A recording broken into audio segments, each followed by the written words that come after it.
મહુવા શહેરની માલણ નદીમાંથી એક વૃદ્ધનો મૃતદેહ મળી આવતા ચકચાર મચી જવા પામી હતી। જોકે ઘટનાની જાણ થતાં જ પોલીસ વિભાગ મહુવા અને નગરપાલિકા મહુવાનો ફાયર વિભાગની ટીમ ઘટના સ્થળે પહોંચી અને સ્થાનિક લોકોની મદદથી આ વૃદ્ધના મૃતદેહને બહાર કાઢવામાં આવ્યો હતો અને પોસ્ટમોર્ટમ અર્થે મહુવા શહેરની સરકારી હોસ્પિટલ ખસેડેલ છે તેવા સમાચાર પ્રાપ્ત થઈ રહ્યા છે। જોકે આ વૃદ્ધની ઓળખ પણ થઈ ચૂકી છે અને આ બનાવને લઈ વૃદ્ધના પરિવારજનોમાં શોકની લાગણી વ્યાપી જવા પામી છે।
મહુવા શહેરની માલણ નદીમાંથી આજે એક વૃદ્ધનો મૃતદેહ મળી આવતા ચકચાર મચી જવા પામી હતી।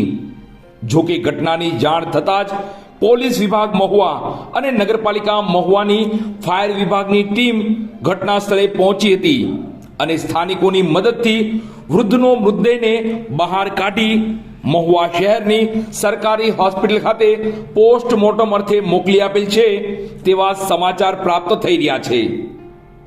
આ બાબતે મળતી માહિતી મુજબ મહુવા શહેરના ગુરુકુળ નજીક આવેલ માલણ નદીમાંથી આજે બપોરના 12 કલાકના અરસામાં એક વૃદ્ધનો મૃતદેહ માલણ નદીમાં છે તેવા સમાચાર મળતા જ મહુવા પોલીસ વિભાગ અને નગરપાલિકા મહુવાનો ફાયર વિભાગની ટીમ ઘટના સ્થળે પહોંચી હતી।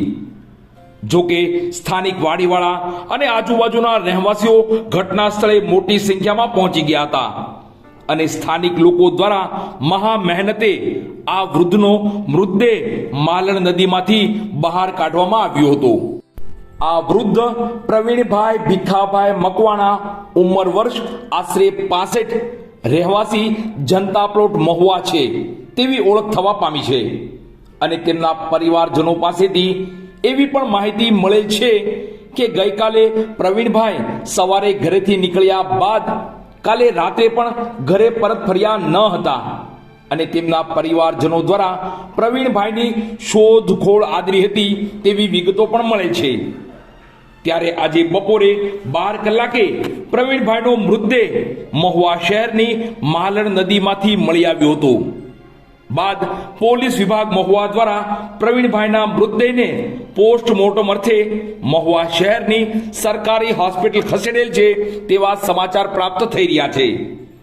જોકે પ્રવીણભાઈના મોત અને આ બનાવને લઈ તેમના પરિવારજનોમાં શોકની લાગણી વ્યાપી જવા પામી છે।